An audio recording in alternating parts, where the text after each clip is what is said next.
शहबाज शरीफ हुकूमत अपनी अव्वलीन तरजीह के तहत नैब के पर काट चुकी है। अब इसका गला घोटने का अमल शुरू हो रहा है। जी हाँ, हुकूमत ने इसी अपनी अव्वलीन तरजीह के तहत मनी लॉन्ड्रिंग के मामलात को भी अब नैब के दायरे इख्तियार से आज़ाद कराने का फैसला किया है। इस हवाले से एंटी मनी लॉन्ड्रिंग एक्ट 2010 में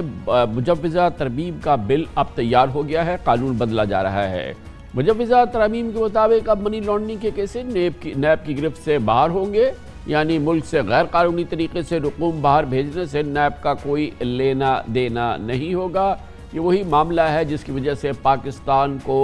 FATF की ग्रे लिस्ट में शामिल किया गया था और उसके बाद फिर इस पूरे मामले पर हुकूमती रियासती गिरफ्त में इजाफा हुआ था। नैब को मनी लॉन्ड्रिंग के मामला सौंप दिए गए थे, लेकिन इस हुकूमत ने आते ही जहां एक जानिब नैब के पर काटे हैं, अब उसका इस पूरे मामले के हवाले से मनी लॉन्ड्रिंग से उसको खारिज किया जा रहा है। मनी लॉन्ड्रिंग के मामलात को नैब से खारिज किया जा रहा है, जिसका यकीनन बराह रास्त फ़ायदा हुकूमत के बड़ों को होगा। मुस्लिम लीग नून और पीपल्स पार्टी की लीडरशिप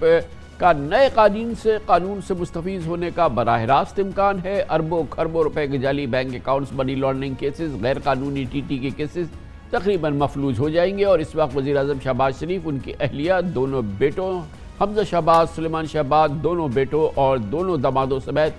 20 मुल्ज़िमान पर मनी लॉन्ड्रिंग का केसेस ज़ेर समाअत है। दूसरी जानिब साबिक़ सदर पाकिस्तान जनाब आसिफ ज़रदारी जाली bank accounts, mega money laundering scandal के 45 मुकदमात के 5 रेफरेंसेस में बराह रास्त मुल्ज़िम हैं। पिछले हफ्ते शहबाज हुकूमत ने नैब कानून में तरमीम करके एहतसाब के इदारे को 90% केसेस में गैर मौसर कर दिया था। कहा गया है कि 1200 अरब रुपए के करप्शन केसेस में तकरीबन 1100 अरब रुपए के केसेस नैब के दायरे इख्तियार से अब इस हुकूमत ने निकाल दिए हैं, जबकि रही सही कसर अब मनी लॉन्ड्रिंग केसेस को नैब से दायरे इख्तियार से निकाल कर पूरी कर दी जाएगी। नैब कानून में तरमीम के तहत बार सबूत मुल्ज़िम पर नहीं बल्कि नैब पर होगा। आमदन से ज़ायद असासों में करप्शन साबित करना भी होगी और अब ये नैब की जिम्मेदारी होगी। मौजूदा नैब कानून के मुताबिक रिश्तेदारों के नाम जायदाद काबिल तफ्तीश नहीं होगी, यानी कि करप्ट आदमी, करप्ट एहलकार, करप्ट सियासतदान अपने किसी रिश्तेदार के नाम पर अपनी जायदाद मुंतकिल कर दे, लेकिन तो वो फिर नैब के तहत काबिल तफ्तीश नहीं होगी।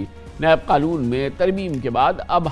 बैरून मुल्क से मौसूल शवाहिद की कानूनी हैसियत नहीं होगी। बाहर की हुकूमत आपको सबूत दे दे कि आपके किसी भी शख्स की, एहलकार की, अफसर की, सियासतदान की वहाँ पर जायदाद है, असासे हैं,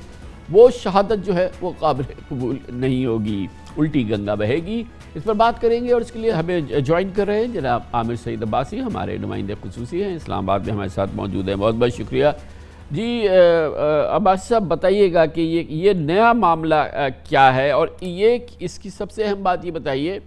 क्या ये अब इस पर अमल दरामद तो ये कानून आने के बाद ही होगा ना? जो मामलात ऑलरेडी इस कानून के सन 2010 के कानून के तहत ज़ेर समाअत है, ज़ेर तफ्तीश है, उस पर तो इसका असर नहीं होगा ना?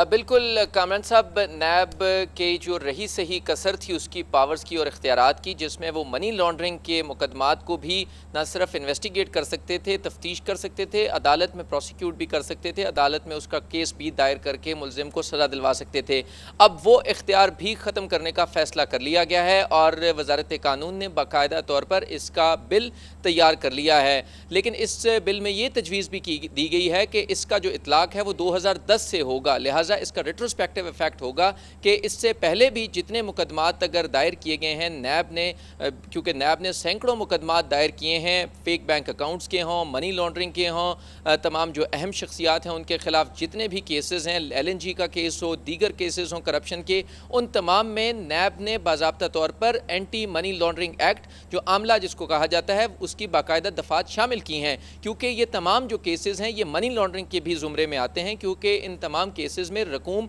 बैरून मुल्क भेजी गई या वापस मंगवाई गई। लिहाजा इस तरह ये तमाम जो अब इख्तियार था ये भी ख़त्म करने का फ़ैसला कर लिया गया है और वज़ारत कानून ने बिल ड्राफ्ट कर लिया है जो अब पार्लियामेंट में ले डाउन किया जाएगा और उसके बाद क्या की जो रही सही इख्तियार है, ये जो मुकदमात हैं जिसमें के सैकड़ों अरब रुपयों की मनी लॉन्ड्रिंग के इल्ज़ामात है, ये कोई मामूली बात नहीं है। दुनिया के कई कम ही ममालिक होंगे जहाँ पे इतने संगीन मनी लॉन्ड्रिंग के इल्ज़ामात हो। تو اب کیا تجویز کیا گیا ہے؟ تو یہ مقدمات کہاں جائیں؟ ہوا میں تحلیل ہو جائیں؟ کیا ہو جائے؟ یہ ثبوت کہاں جائے؟ یہ تمام گواہان کہاں جائیں؟ یہ پورے معاملات کہاں جائیں؟ اس میں کامران صاحب یہ کہا گیا ہے کہ صرف نیب کو ختم کیا جائے گا، نیب کا جو اختیار ہے عاملہ قانون میں وہ ختم کیا جائے گا اینٹی منی لانڈرنگ میں، دیگر ادارے اس میں پروسیکیوٹ کر سکیں گے، انویسٹیگیٹ کر سکیں گے۔ اس میں دو طریقہ کار ہیں، ایک تو ایف آئی اے کا ہے، فیڈرل انویسٹیگیشن ایجنسی، ایف آئی اے اس کو انکوائر، انویسٹیگیٹ اور پروسیکیوٹ کر سکتی ہے، اور دوسرا جو منی لانڈرنگ کی اپنی اتھارٹی بنائی جائے گی اور منی لانڈرنگ کے خود اور منی لانڈرنگ کی الگ سے عدالت انسداد منی لانڈرنگ کے بنائی جائے گی، وہاں پر یہ کیسز پروسیکیوٹ ہوں گے۔ لہٰذا کرپشن اور منی لانڈرنگ کو اب الگ کرنے کا حکومت نے فیصلہ کیا ہے، لیکن اس کا فائدہ ہوگا کروڑوں اربوں روپے مالیت کے ان کرپشن ریفرنسز کے ملزمان کو، جس میں ایک جو ریفرنس ہے اس میں اربوں روپے کی کرپشن ہے۔ اب وہ تمام کیسز میں نیب کو اب منی لانڈرنگ کے قانون کے تحت کارروائی کا اختیار نہیں ہوگا، اور یہ ایک بہت بڑا این آر او ہوگا ان تمام کیسز کے لیے۔ یہ ایک بہت ہی سیریس معاملہ ہے، کیونکہ یہ ایک مرکزی موضوع تھا جس کی وجہ سے ایف اے ٹی ایف نے پاکستان کو گرے لسٹ میں شامل کیا تھا، اور یہ پاکستان مسلم لیگ نون کی ہی حکومت تھی 2018 میں جب یہ عمل ہوا تھا، تو اس کا تو یقیناً اہتمام کیا ہوگا کہ ابھی ایف اے ٹی ایف کی گرے لسٹ سے پاکستان نکلا نہیں ہے، ایف اے ٹی ایف کی ٹیم پاکستان آنے والی ہے، تو کہ ایف اے ٹی ایف کی تسلی رہے، ایف اے ٹی ایف یہ نہ دیکھے کہ یہ کون سی الٹی گنگا یہاں بہ گئی ہے کہ جو سخت قوانین منی لانڈرنگ سے نمٹنے کے تھے ان کو ختم کیا جا رہا ہے۔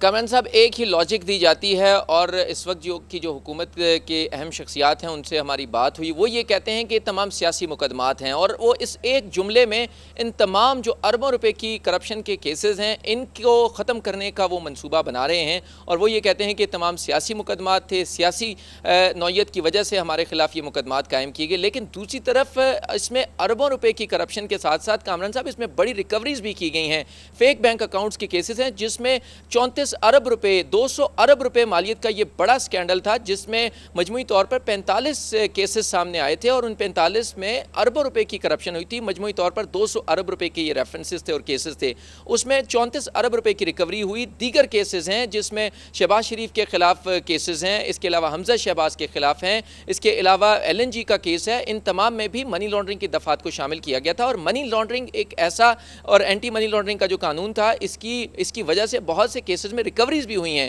لیکن اب اس تمام تر صورتحال کے بعد حکومت ان تمام صرف کیسز کو سیاسی کیس کہہ کے اب اس میں نیب کا جو اختیار ہے منی لانڈرنگ کا اس کو ختم کرنے جا رہی ہے۔ سوال کے جواب میں ذکر کیا کہ حکومت منی لانڈرنگ سے نمٹنے کے لیے ایک اینٹی منی لانڈرنگ ادارہ تشکیل دینے کا ارادہ رکھتی ہے، یہ کیا معاملہ ہے؟ جی بالکل کامن صاحب، اس کے لیے کیونکہ جو اینٹی منی لانڈرنگ ایکٹ ہے 2010 کا، اس میں باضابطہ طور پر یہ لکھا گیا تھا کہ منی لانڈرنگ کے تمام تر جو کیسز ہیں اس کے لیے ایف آئی اے بھی کارروائی کرے گا، نیب بھی کرے گا، اور اس کے علاوہ ایک الگ اتھارٹی بھی بنائی جائے گی جو منی لانڈرنگ کے اسپیسیفک کیسز کے اوپر ایکشن لے گی۔ اس میں ایک کمیٹی بنائی جائے گی، اس میں جو ایف بی آر کے حکام ہیں وہ ہوں گے، اس کے علاوہ اس میں ایس سی سی پی کے حکام ہوں گے، اس کے علاوہ اس میں ایف آئی اے کے حکام ہوں گے اور نیب کے بھی ہوں گے۔ اس ترمیم میں یہ بھی کہا گیا کہ جو چیئرمین نیب کو اس کو ممبر بنایا گیا تھا وہ بھی ختم کیا جا رہا ہے، لہٰذا اس میں باقی تمام جو منی لانڈرنگ کے اقدامات ہیں وہ جاری رہیں گے، لیکن نیب اور منی لانڈرنگ کا جو اختیار تھا وہ ختم کیا جا رہا ہے، اور جہاں جہاں پر نیب لکھا ہوا تھا اس قانون میں اس کو اومٹ کیا جا رہا ہے۔